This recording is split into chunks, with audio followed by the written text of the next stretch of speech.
a nuestro último conversatorio, El arte de la memoria, con Guido Niño, chef colombiano con estrella Michelin en Liloquet, en Le Vans, Francia, y Mauricio Silva. Mauricio Silva Guzmán, periodista y escritor, ha ganado 3 veces el Premio Nacional de Periodismo Simón Bolívar.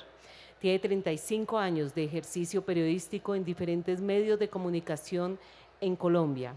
A lo largo de 30 años fue periodista y editor de El Tiempo Casa Editorial. Fue el editor jefe de la revista Bocas. Fue editor de deportes y gastronomía de la revista Cambio. Fue conductor de programas y director de deportes en City TV. Fue director del proyecto Semana 1000. Fue periodista de La Prensa, entre otros. Es autor de varios libros, como El Centurión de la Noche, ¿Quién mató al Joe?, El 5-0, la trilogía Enséñame a ser héroe 1, 2 y 3, La leyenda de los escarabajos, Egan el campeón predestinado y el mejor equipo del mundo. También ha ganado el premio India Catalina 2009 por la conducción del documental para televisión Carlos Lleras, Entre la acción y la pasión, realizado por la Universidad Nacional. El premio Excelencia Periodística 2016 por la entrevista a Esteban Chávez, La sonrisa del chavito, publicada en la revista Bocas, y el Premio Nacional de Periodismo ACOR 2018 por la entrevista a Sofía Gómez, Todo a pulmón, publicada en la revista Bocas. Guido Niño Torres, cocinero y chef de cocina del restaurante Licoquet en Francia, galardonado con una estrella Michelin en Francia. Guido es cocinero que se deja llevar por el ritmo de las temporadas, adaptándose a la realidad del campo y de la naturaleza. Formado en Francia y con experiencia en diferentes restaurantes de alto nivel, adapta su conocimiento a lo que su intuición le dicta. Señoras y señores, con ustedes El arte de la memoria, Guido Niño y Mauricio Silva. Hola, muy buenas tardes, muchas gracias por asistir. Vamos a hacer esta charla básicamente con el ánimo de presentar a uno de los colombianos que mejor nos está representando en el exterior. Es un, como dicen en las cocinas, es un sartén fugado de la gastronomía colombiana que desde hace unos años vive en Francia con notable éxito. Así que esta conversación no va a ser otra cosa diferente que presentar a este personaje que para muchos de nosotros ha sido lejano y que hoy está en Popayán y nos visita en Colombia para esto, contar quién es él. Así que arranco con la pregunta obligatoria.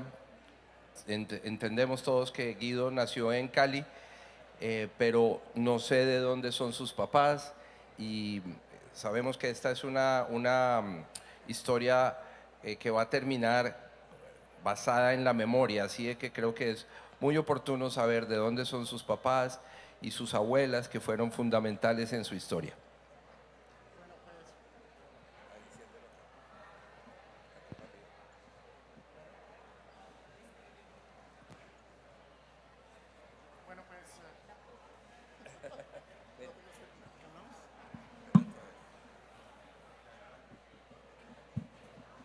Bueno, pues primero que todo, pues contento de estar aquí, como lo dijo Mauricio. La gran parte de mi vida profesional la he pasado fuera de nuestro país. Fue una decisión que tomé al terminar el colegio y así lo hice con entereza y aquí esto me ha llevado a estar aquí frente a ustedes. Entonces muy contento de estarlo.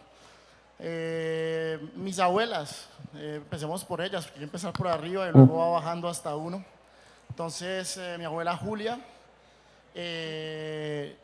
vivió en Cali la gran parte de su vida, pero su infancia la pasó en una finca en la región de Boyacá, en la cual vivía del campo. Pero una mujer muy inteligente que después decidió migrar a la ciudad de Bogotá, ir a la universidad, cosa que no hacían todas las mujeres en esa época, sobre todo de donde ella venía. Formarse, terminó trabajando en Ministerio de Defensa, de secretaria, desde entonces, y luego conoció a mi abuelo y terminó en la ciudad de Cali, que entre los dos crearon una empresa de electrónica, que también era algo muy diferente en esa época. Mi otra abuela, mi abuela serbia, originaria de Puerto Colombia, ahí al ladito de Barranquilla. Ella vivió la gran parte de su vida en Cali también, ya que mi abuelo, quien comenzó mecánico de motos en Bucaramanga y terminó siendo jefe de mecánicos de Avianca para los aviones pues, los más performantes de Avianca, fue un momento mutado a Barranquilla donde la conoció y luego después fue mutado a la ciudad de Cali donde trabajó la gran parte de su vida y se jubiló y terminó pues creando la familia de la cual mi papá es parte y después ahí vamos llegando hasta mi persona. Mi mamá entonces de Cali, ya saben de dónde venían sus orígenes, y mi padre nació en Puerto Colombia pero como a los 7, 8 años se vino a la ciudad de Cali al ser mi abuelo mutado a Cali. Vamos a seguir ¿sí?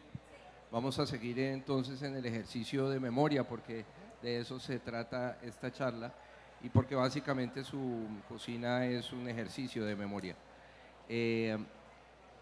Entiendo que su cocina está muy marcada también por esos primeros paseos que hizo su familia a diferentes puntos de Colombia, los paseos de cerca del Valle del Cauca, pero también al Pacífico, particularmente en Nuquí. ¿Por qué son fundamentales esos paseos y qué comió en esos paseos? Bueno, pues mi mamá era una persona que para su época tenía como la chispa o las ganas de moverse, no le gustaba estar como en un mismo sitio, entonces cuando ellos eran jóvenes decidieron emigrar a la Europa y cuando ya me concibieron y concibieron a mi hermana, pues ya estábamos en Cali, entonces ya se habían movido, habían vivido en Europa y con esas ganas de moverse siempre empezaban cada fin de semana les daba por hacer turismo por el valle, entonces íbamos a Rosso, íbamos a Tuluá, íbamos a diferentes zonas cada fin de semana en familia, los cuatro, más que todo a comer, a esos restaurantes campestres se encontraban que el sancocho de gallina en leña, que la lengua en salsa y cosas así como tal vez no tan ancestrales, pero que se volvieron típicas en mi región y ese buen comer que ellos tenían, porque para mí lo era, como que me confrontó desde muy niño a tener una buena cultura del comer y eso fue teniendo influencia en mí también a medida que yo fui creciendo. Ya vos mencionaste a Nuki, eso ya no fue con mis padres, sino ya cuando yo empecé a redescubrir Colombia, cuando decidí empezar a volver hacia el país. Ok, perfecto.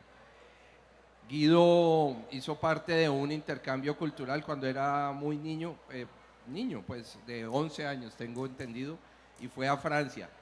Y leí en alguna de sus entrevistas que usted se impactó mucho cuando la familia que lo recibió no iba a supermercados normales, sino iba a los mercados populares del pueblo, pues del barrio, perdón, a comprar productos muy específicos y esa imagen le impactó a usted mucho sobre la manera como nutrían la despensa de una manera más artesanal. Sí, fue muy impactante porque, bueno, pienso que cuando yo era niño empezó la moda del supermercado acá en Colombia y pues en todo caso mi familia iba más como hacia esas zonas, sabiendo que por otra parte mi abuela sí iban al móvil. Entonces digamos que yo en ese entonces, cuando era más niño, no le daba tanta importancia a eso y ya cuando llegué a Francia ya lo vi a los 11 años, como ya viviendo en esa familia francesa, eso me marcó y me impactó porque sentía que había un respeto mayor hacia todo lo que venía de sus alrededores y el campo y había una valorización fuerte hacia los productores y las personas que contribuían a la alimentación final pues, de la familia en la que yo estaba. Entonces era como una voluntad diferente de nutrirse y pues de ver la alimentación, ¿no? Entonces para mí fue un poco revelador. ¿Cuánto tiempo estuvo de niño en Francia? Yo estuve, normalmente tenía que quedar un mes, pero pues como todos sabemos irse para allá tiene un costo. Entonces yo le pregunté a la familia francesa que si me podía quedar más tiempo. Y pues como que de cierta manera me adoptaron 2 meses más porque yo me acuerdo que mis papás como que ni les mandaban plata ni nada. Y yo me quedé ahí, pues me llevaban al colegio de allá y todo, pues, y me quedé 3 meses. Era una familia de 3 niños y yo. Eran 4 niños durante 3 meses, pues. Sí. Usted vuelve a Colombia, vuelve a Cali, se gradúa del bachillerato y ¿cuál es su decisión de sobre qué estudiar? ¿Qué pasa ahí? Bueno, pues yo vuelvo al colegio después de ese viaje y empiezo a ver, digamos, el comer de una manera muy diferente, empiezo a acercarme a mis abuelas, empiezo a ver la importancia que ellas tienen alrededor de digamos, el rol que tiene una familia. Entonces veo que cada vez que hay una celebración, una fecha importante, siempre nos reuníamos en las casas de ellas y siempre eran ellas que estaban allá clavadas y dándole a la cocina. Entonces yo naturalmente sentí la voluntad de ir a meterme ahí entre ellas y empecé a ver y aprender, eso me empezó a hablar. Entonces desde los 11, 12 años yo empecé a verbalizar la idea o la voluntad de querer ser cocinero algún día. Y ahí empecé. Entonces en Francia ya había cocinado un poco con la señora Emmeline, que era la mamá de los 3 chicos. Ella era enfermera, pero tomaba el tiempo de cocinarle a sus hijos y también con ella compartí eso. Yo creo que fueron en ese viaje y esas 3 personalidades que influyeron en eso. Y bueno, ahí ya empiezo a tener la idea de hacerlo y voy como verbalizándolo y queriendo algún día ir a un restaurante, entender cómo era y ya, pues así, por así Sí. decirlo. ¿Y cuándo y cómo tomó la decisión de estudiar cocina?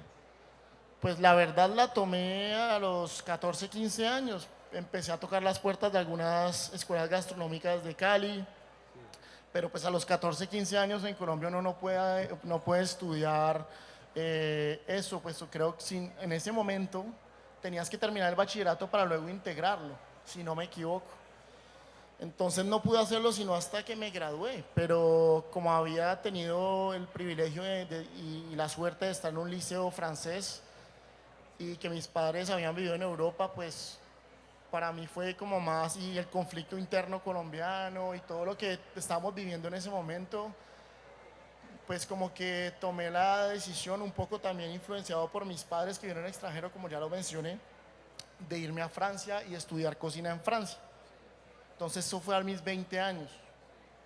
Y entiendo que hay un esfuerzo grandísimo de su familia por pagar esa escuela que barata no es, por supuesto. No, la escuela en sí es gratis porque la educación es gratis en Francia. No, vivir en Francia es lo que... Pues bueno, el esfuerzo familiar fue más bien para que yo me fuera, porque pues uno tener que irse a vivir a otro lado, entonces me acuerdo que ya sabía que me iba a un tal fecha, entonces la familia, que la abuela me regaló la maleta, que la otra abuela me regaló una chaqueta para el frío, que me empezaron cada uno como que participaba en ese viaje y yo era un poco como si depositaran un poco en mí esa esperanza de algo que iba a suceder, que era inminente que yo me fuera, y todo ese amor familiar se reunió alrededor de ese viaje, de ese objetivo, y ahí fue pues difícil económicamente, pero la unión familiar hizo que eso fuera una realidad.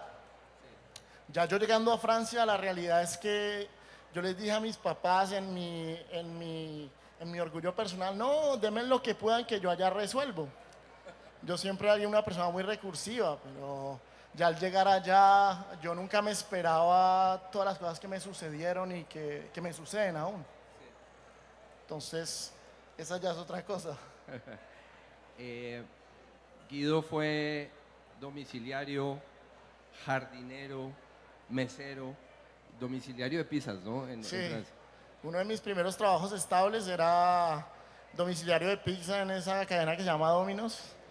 Y la particularidad de la ciudad en la que yo vivía, Avignon, es que es una ciudad en la cual a veces pueden haber vientos de hasta de 60 kilómetros por hora, que es el Mistral.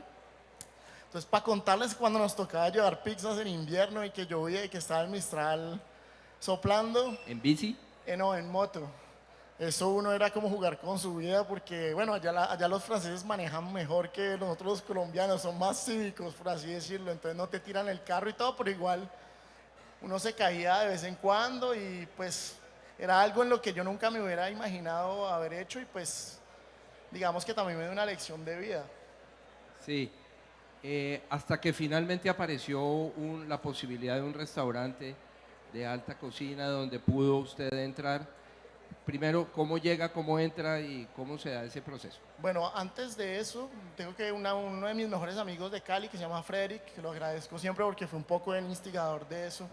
Él, por ser francés, podía ya ser parte del colegio de cocina, que una forma de educación que se llama la alternancia. Trabajas y estudias y la empresa te remunera tanto a ti como al colegio, entonces tú solo tienes que trabajar y tú eres la forma de tu propia educación. Él hacía eso porque él era francés, yo no podía porque era colombiano, entonces no tenía permiso de trabajo. Pero donde yo fui vivo es que le pregunté a todos los amigos de él que si tenían un puesto de trabajo en alguno de los restaurantes que trabajaban, que me llamaran. Y un día se me apareció la Virgen y me echaron a una persona que lavaba platos y pues una oportunidad para alguien era para mí, me llamaron y empecé antes de la alta cocina en un restaurante semigastronómico en la ciudad de Aviñón, donde empecé de steward, pues de lavaplatos. ¿Qué restaurante era? ¿Y Un qué res- servían? Un restaurante que se llamaba Le Bain Marie, el Baño María, un restaurante muy conocido en la ciudad de Aviñón. Servían la cocina de una señora que se llama Regine Dio, que era la madre del dueño actual. La señora había fallecido y su hijo decidió perpetuar la cocina de la señora. Entonces habían el parfait foie de volaille, que es como un paté de hígado de pollo con la receta de la señora. Había un plato que se llamaba el croustillon de gambas, que era unas gambas envueltas en una hoja filo con una salsa de pimentón. Había el foie gras poêlé, entonces el foie gras a la plancha bueno, una multitud de cosas de esa señora muy de ella. Y era una cocina pues que se hacía todo de cero.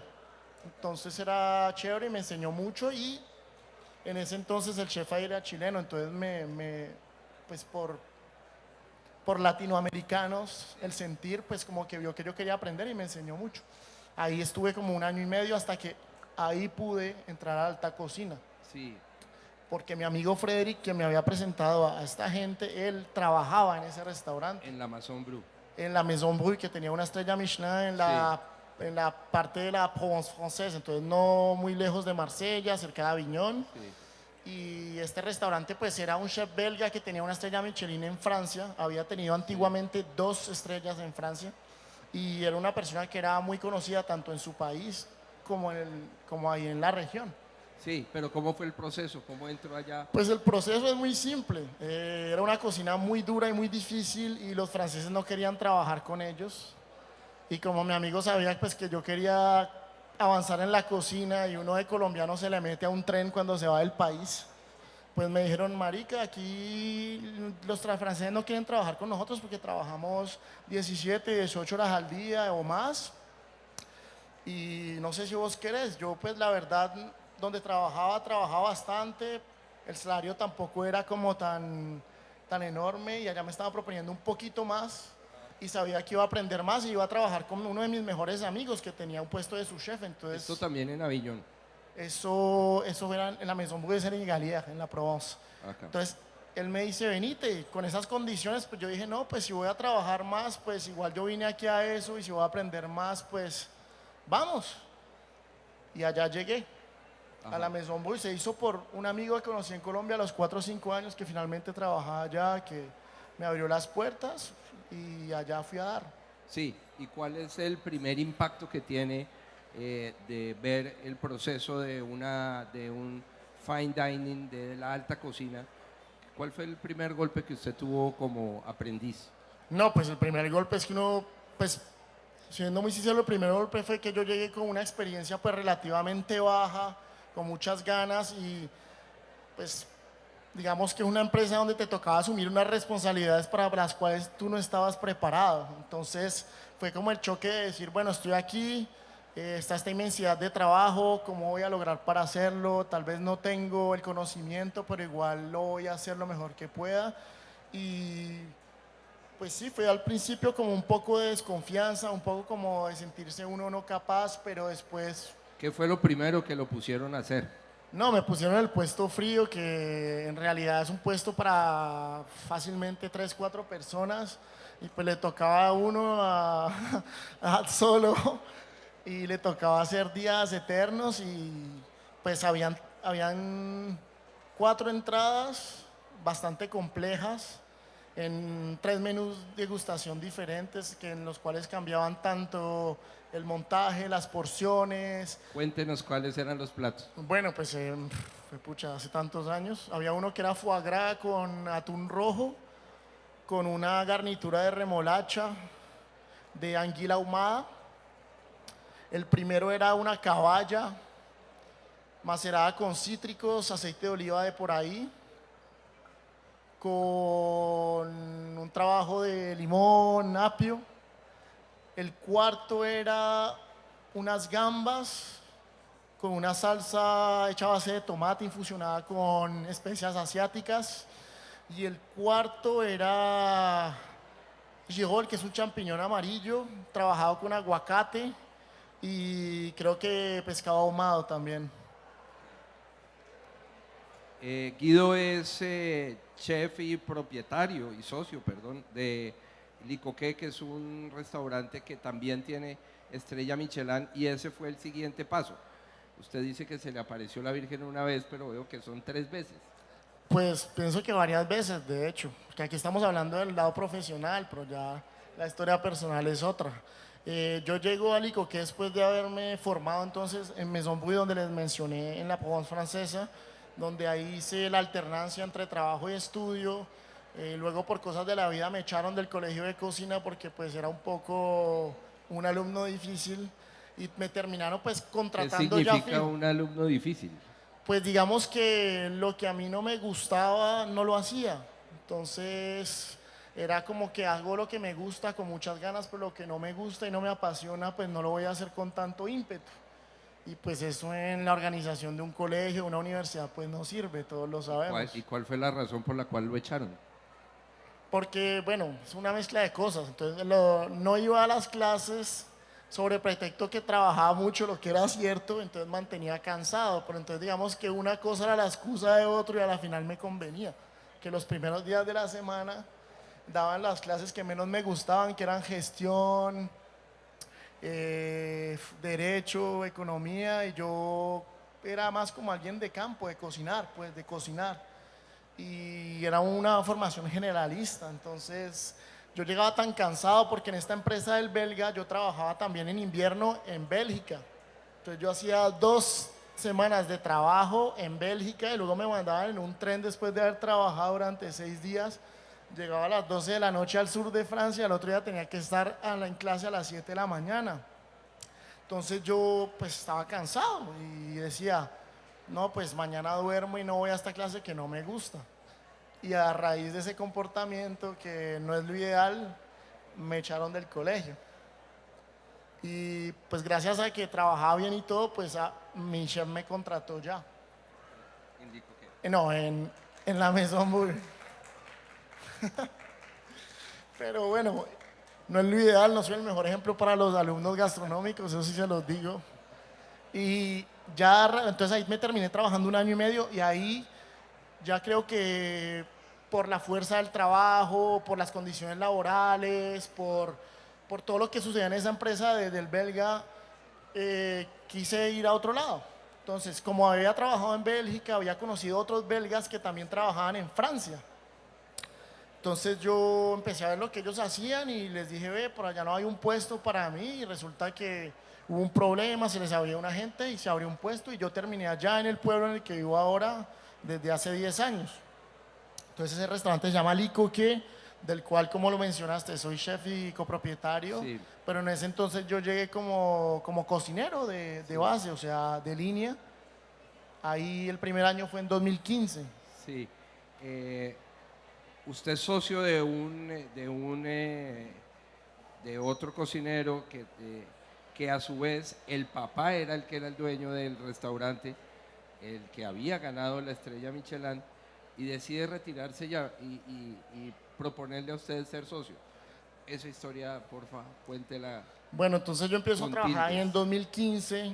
El dueño del restaurante era Pete Huizentraat, que es un chef muy conocido en Bélgica que llevaba un programa de televisión en el que llegaba con una maleta como si fuera el 911 a rescatar a alguien que estaba cocinando en su cocina en la casa, que estaba haciéndolo mal. Entonces ¿Ah, llegaba sí? y le explicaba y después tenía un lema que le decía, ¿qué aprendiste hoy? Número 1, número 2, número 3 y así él hizo fama. Pero ¿En la televisión francesa belga, o belga? belga. Pero él antes de hacer eso era un chef bastante atípico que en los años 80, 90 hacía asociaciones como, no sé, como langosta con morcilla y mango. Eso no se veía nunca en el clasicismo de esa época. Entonces era como un chef muy irreverente. Y por ser así, por un momento de ser así irreverente, la misma guía Michelin le retiró su estrella. Entonces él se volcó en la televisión y en un momento sintió las ganas de irse al sur de Francia y crear un restaurante para recuperar su amada estrella que un día le quitaron. Entonces cuando yo llegué allá, ese restaurante llevaba 2 años de haber abierto. En el primer año ya habían ganado la estrella y yo llego para trabajar para él. Entonces mi chef era él, el papá de mi socio actual. Mi socio también trabajaba ahí, él no es cocinero, él es sommelier, entonces con todo el vino. Entonces yo empiezo a trabajar ahí como cocinero de línea, una temporada, 2 temporadas, 3, 5 en total, de las cuales pude evolucionar en el seno de esta empresa, que era una empresa familiar. Empecé a subir pues las escalas de la escalera hasta llegar su chef. Yo llegué en el 2015, en el 2017 ya era su chef. Y entonces el papá de Cyril se llama mi socio, decidió un momento que ya tuvo suficiente, que ya tenía sus 60 y tantos años ¿Y se retiró el y viejo? que se retiraba y que le vendía a su hijo la totalidad de las acciones. Entonces estuvimos así como un año antes de que yo pasara a invertir y trabajar de verdad como chef, que se hacía el trabajo pero no se había dicho públicamente que el señor ya se había ido. Sí. Hasta que mi socio actual decide comprar la totalidad de la empresa y me dice, Guido, yo quiero seguir esta historia, pero necesito a alguien en cocina y creo que la persona idónea es tú, puesto que ya llevas aquí 5 años. Sí. Me entiendo bien contigo porque Cyril habla español, vivió en México, entonces tenemos ciertas similitudes y me propone tomar las riendas pues, de la cocina de Licoque con una estrella Michelin. Entonces yo le digo, dame unos meses para pensarlo, porque yo me sentía que no era capaz, pero me acuerdo que en ese entonces hice una práctica en un restaurante en Suecia, en Estocolmo, de casi un mes y medio, 2 meses, y vi que lo que hacían allá era muy parecido a lo que yo soñaba algún día hacer. Y después de esa experiencia sentí que era capaz. Entonces al volver de allá le digo, huevón, mira, yo creo que soy capaz, te digo sí. Entonces a mí se me aparece la Virgen porque de repente, después de tantos años, te dicen, ve, tenés este restaurante aquí donde obviamente hay un enjeu, ¿cómo se dice en español? De hecho, a veces se me pierden las palabras en español ya. Hay como un desafío grande. O sea, a vos te dicen, tenés que agarrar un restaurante con una estrella Michelin que ya tiene una historia bien Sí. cerca y digamos, influenciada en el padre de él y te toca llegar, cambiar todo y ser como el motor de esa dinámica que después va a mantener este restaurante Claro. y que lo va a mantener vivo y pues... Sí. Es curioso que, bueno, siempre se habla de que la gran gracia de los restaurantes de altísimo nivel no es otra que mantenerse, sostener la calidad en el día a día, en el mes a mes, en el año a año, siempre en la excelencia. Eso es muy complicado, pero usted, para sostener esa estrella Michelin, además empieza a meter unas ideas propias. ¿Recuerda cuáles fueron los primeros cambios que le hizo desde su experiencia? Sí, claro. Primero que todo una voluntad digamos, cambiar el sitio físicamente para hacerlo más en acorde a lo que nosotros somos. No íbamos a hacer lo mismo en el restaurante que había estado decorado por el padre y eso. Entonces decidimos cambiar físicamente el lugar para como sentirnos más a la imagen de lo que nosotros sentíamos y pensábamos. Entonces me acuerdo que empecé a decir, bueno, pues yo qué sé hacer. Pues yo soy colombiano, tengo mi background latino, he viajado, me he formado, entonces voy a intentar crear a través de todas mis experiencias, pero sobre todo ir a buscar al interior de mí lo que yo soy, Claro. lo que yo siento.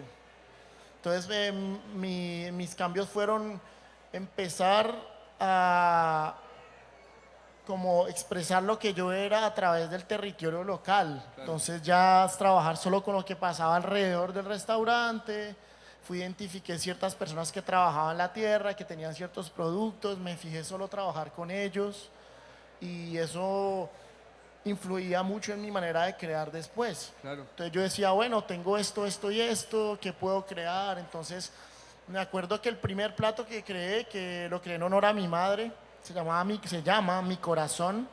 Sí. Mi madre cuando era niño me hacía huevos revueltos con corazones de pollo guisados.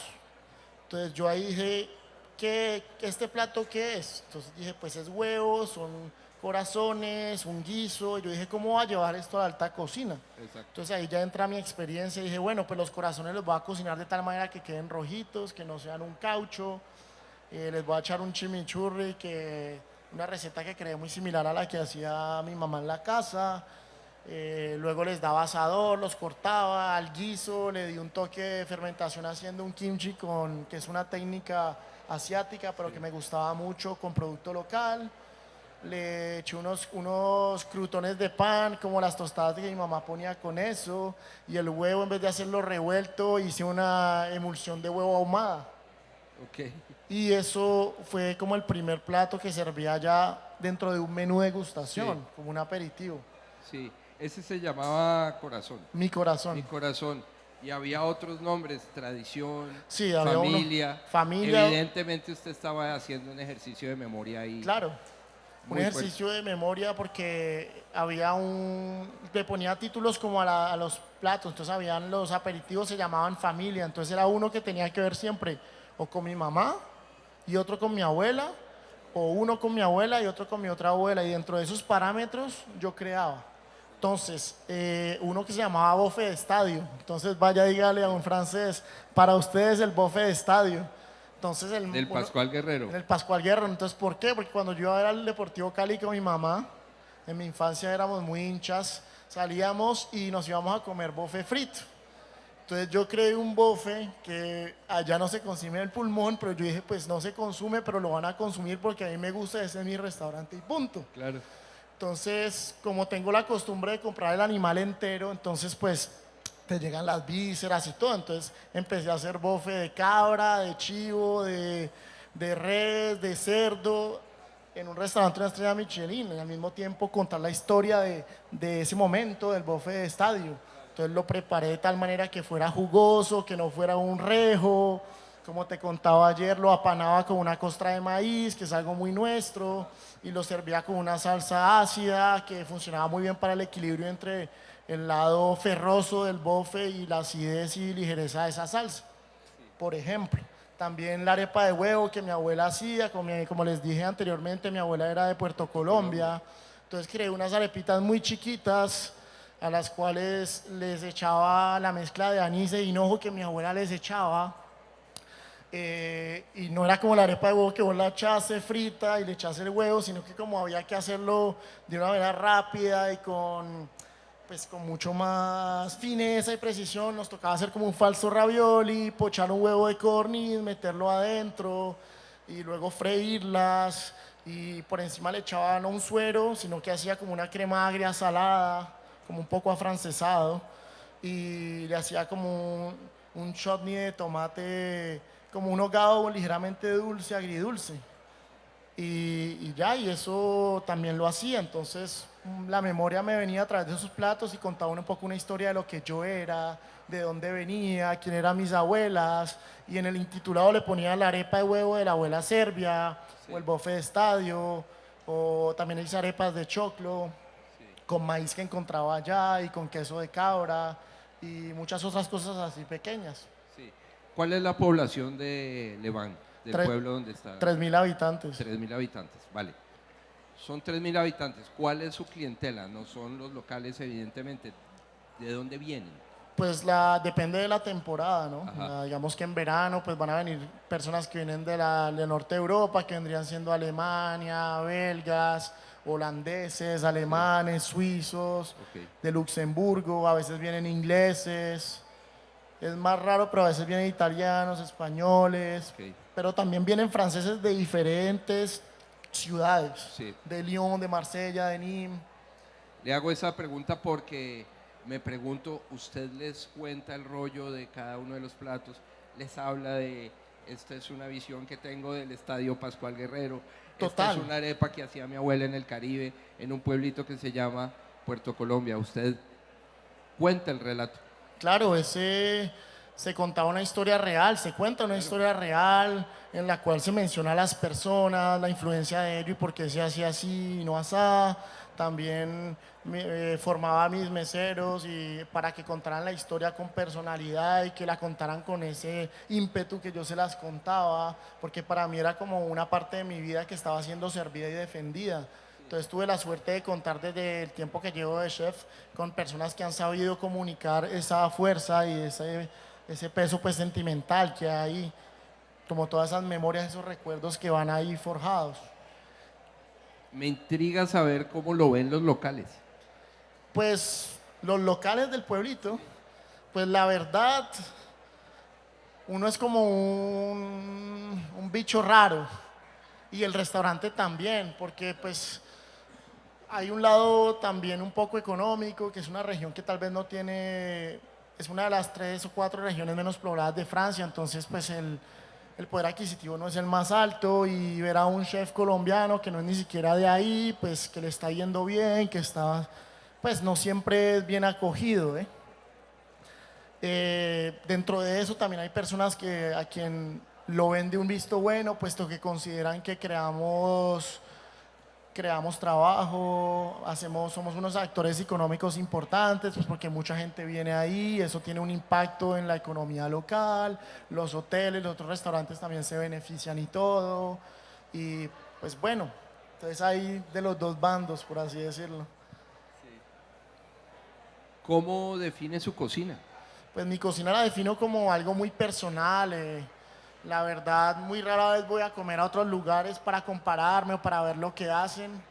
Intento fijarme unos límites tanto locales y ecológicos que me limitan a ser creativo con lo que tengo y hago. Entonces, pienso que es una cocina como de rebusque, de intuición, de, de importancia sentimental y sí, como algo y al mismo tiempo una cocina que tiene una vocación social porque pues defiendo el trabajo de los otros.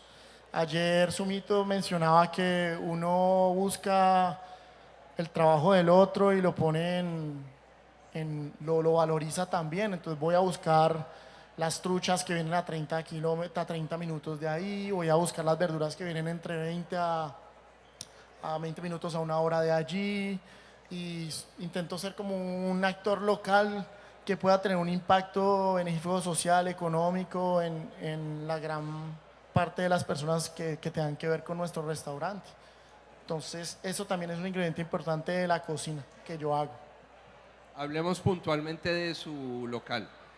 ¿Cuántas sillas hay? Eh, Hay 24 puestos en lo ideal. Sí, A veces por razones económicas nos toca hacer más porque pues Claro. toca, es un negocio. claro. Entonces cuando hay mucha más gente, pues abrimos sillas que aparecen y desaparecen, pero pues para que vengan 2 o 3 o 4 personas más, pero 24. Sí. Atiende almuerzo y cena y cierra en algunas temporadas del año. Nosotros cerramos en el invierno, que siendo una región turística, pues el impacto es menor en invierno, el turismo pues casi es inexistente. Entonces pues, cerramos como de noviembre a marzo.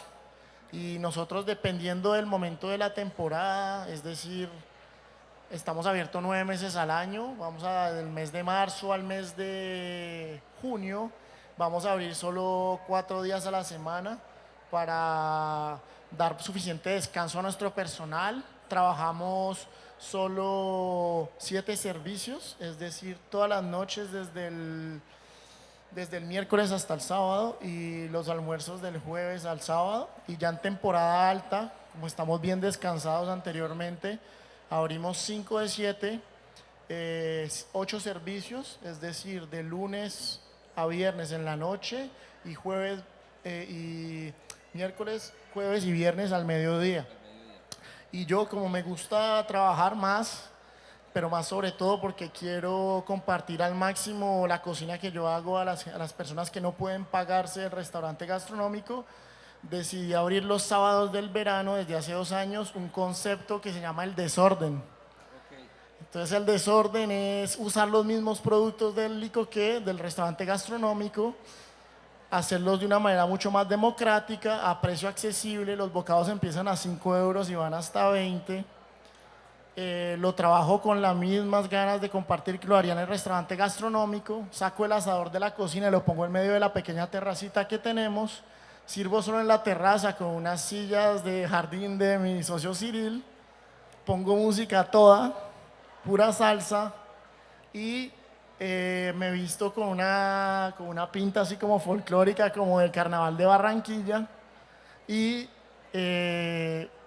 le pido a 2 de mis empleados que vengan a trabajar y hago arepas con carne desmechada, obviamente con un twist, ceviches, ostras con el sabor del mangoviche sin mangoviche, y una multitud de cosas que me permiten abrirme a esas personas que no tienen la oportunidad de probar mi cocina, porque desgraciadamente el trabajo que hacemos tiene una forma de elitismo porque hay unos costos altos y pues hay que tener un precio que es elevado y no siempre tenemos la oportunidad de recibir personas digamos que tengan menores recursos, y eso de cierta manera me creaba una forma de dolor, porque mi cocina para mí debería ser aprovechada para todo el mundo y no solo para los que tienen la oportunidad de hacerlo.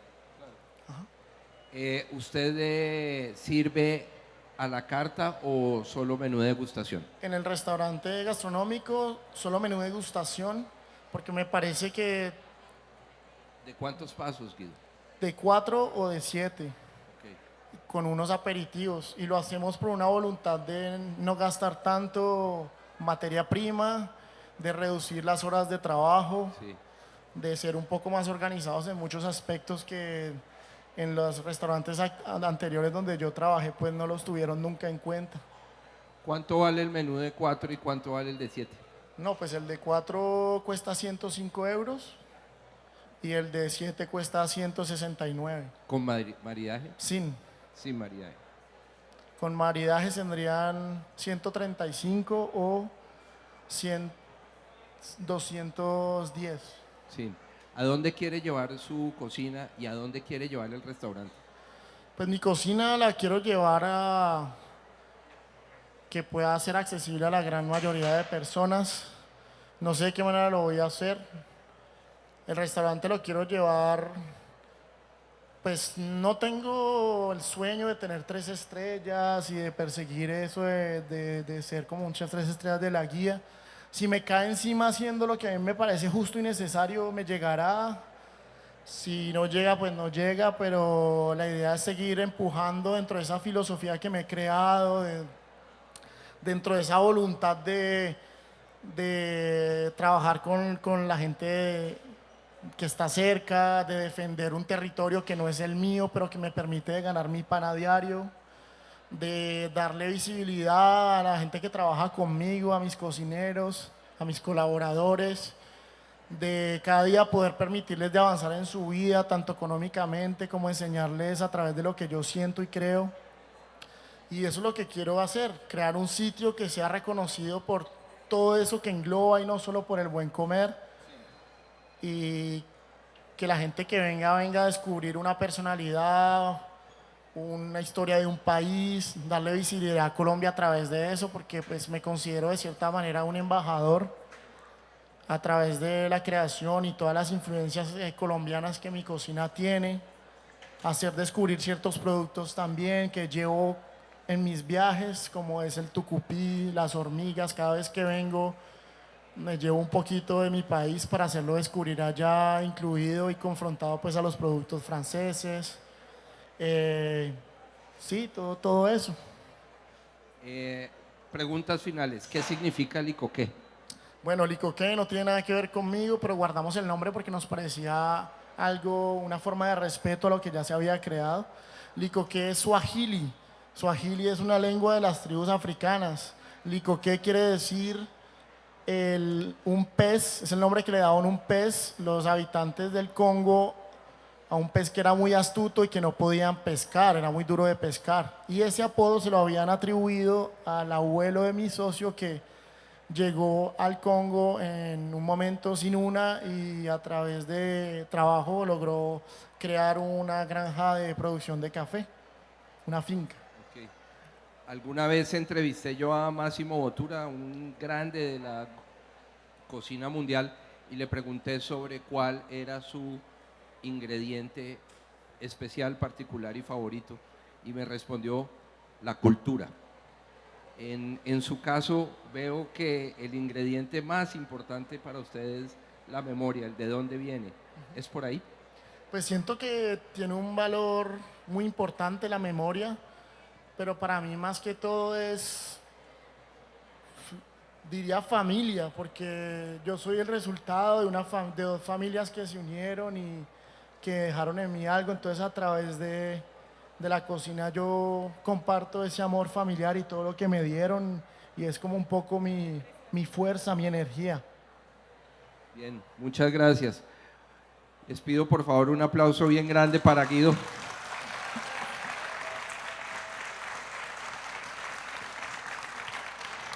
Y abrimos el espacio para la gente que quiera hacer alguna pregunta. Hola, ¿qué tal? Bueno, dos comentarios, Guido, pero eran para aplaudirte, más que una pregunta. Porque Guido está como para que lo inviten a otro Popayán, para que hable de la historia, para que uno lo entienda desde el otro lado, de lo que significa llegar a lo que es la gran liga dentro de la cocina. Esto es como hablar de alto deporte, alto ballet, alto ópera. No es que está llegando a un espacio cualquiera, está llegando al alto. Y digo que es como para otra conferencia porque estamos hablando de la historia de una persona que llega sin estudios de gastronomía a un continente en donde todo se inventó hace 2000 años y nadie acepta nada nuevo, y se lo digo yo que vivo allá también, sin nada de dinero, es decir, todo lo produjo él mismo, nunca tuvo una familia que le estaba mandando un dinero, con un pasaporte único. Guido no tiene pasaporte europeo, es más, al día de hoy sigue siendo colombiano y es su único pasaporte, y termina llegando a esa liga. Es decir, y hay que ponerlo en contexto, o sea, llegué a un lugar a estudiar, me las arreglé para que los estudios fueran gratis y los pagué trabajando, solo tengo pasaporte latinoamericano y colombiano, nadie me ha mantenido y aquí estoy. Eso da para una conferencia solita, con toda seguridad, en cualquier contexto. Pero lo otro que a mí me parece un acto de valentía extremo, y por eso, oyendo la maravillosa entrevista que tú le acabas de hacer, que es lo que venía ahorita sintiendo y reflexionando, la verdadera valentía de él está en que él no tenía ninguna necesidad de meter a Colombia en el menú, pero ninguna, porque hay gente que sí tiene la necesidad, pero cuando tú te has formado en Europa desde joven y llegas a esa liga, pues entras en la liga de la alta cocina, y más si es en un restaurante que ya funcionaba. Y además donde tú habías mantenido la estrella con el menú anterior. Es decir, te están asociando porque lo vienes haciendo bien de una cierta manera. Y te dicen, te estoy contratando o te estoy asociando para que nos mantengas el estilo y el nivel de este lugar. Y el hombre se lanza no solamente a continuar una línea, sino a meter productos colombianos que yo creo que es el riesgo del riesgo del riesgo, porque, y me van a perdonar la palabra, facilito la podías cagar haciendo eso. Y facilito lo tenías sin necesidad de hacerlo, y lo hiciste. Así que eso merece un aplauso descomunal.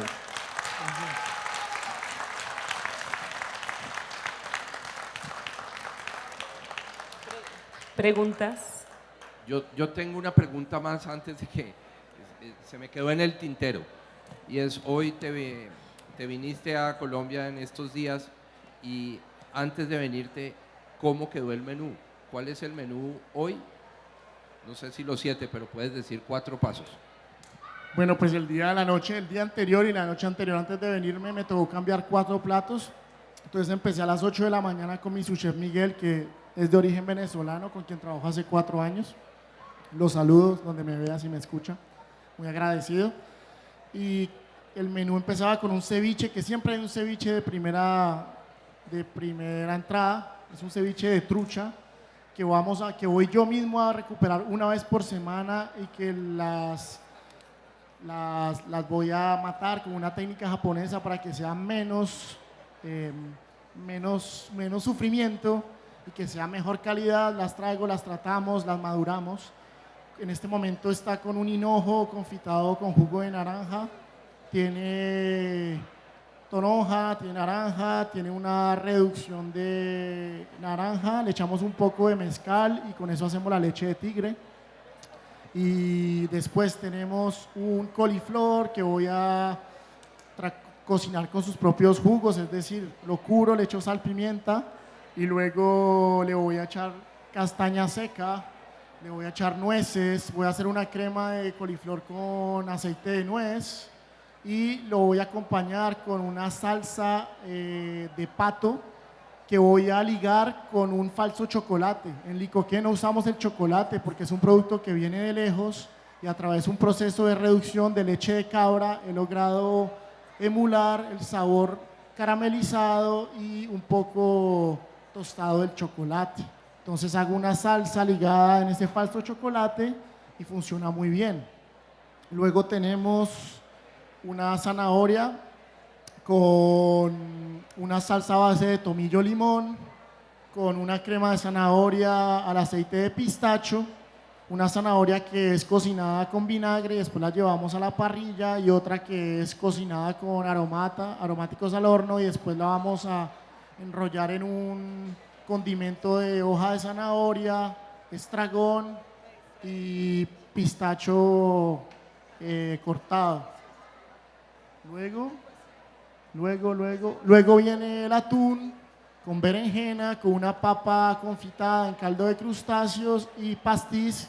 Pastis es una bebida del sur de Francia que es anisada, que se toma mucho cuando van a jugar el popular pétanque, que es un deporte que me parece aburrido como todo, pero que los franceses se vuelven locos con él.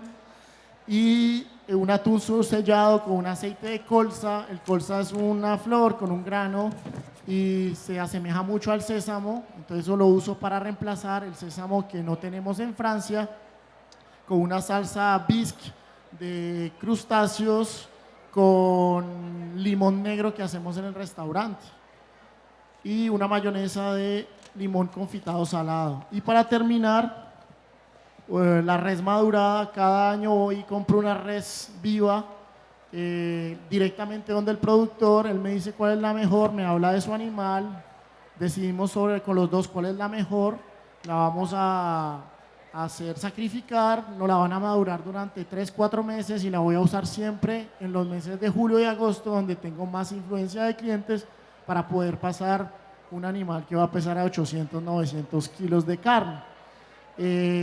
Esa carne, va a usar todas las partes de la carne en estos platos del primer plato. Entonces el primero, el chiquito que empieza, va a ser una vinagreta o sopa fría de tomate con un tartar de res y diferentes tomates. Luego va a ser un tomate confitado casi que entero que corto pedazos con un pedazo de res, una salsa de reducción de Gijol, que es un champiñón que se da allá, que hago como un gástrico y después lo monto como una bernesa, le echo estragón, los mismos champiñones salteados y una salsa de res más bien neutra que vaya a reforzar el gusto del animal.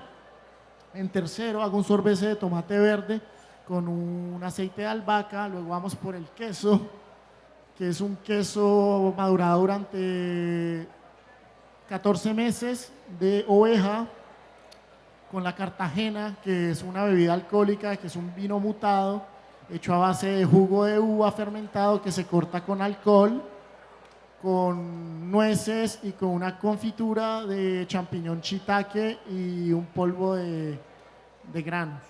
Y luego terminamos por el postre, que estamos en este momento con melocotón, ciruela y melocotón. ¿Cuál es el otro que se parece?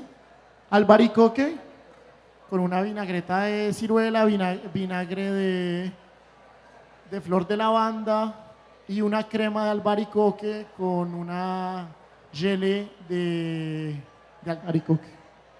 Ya.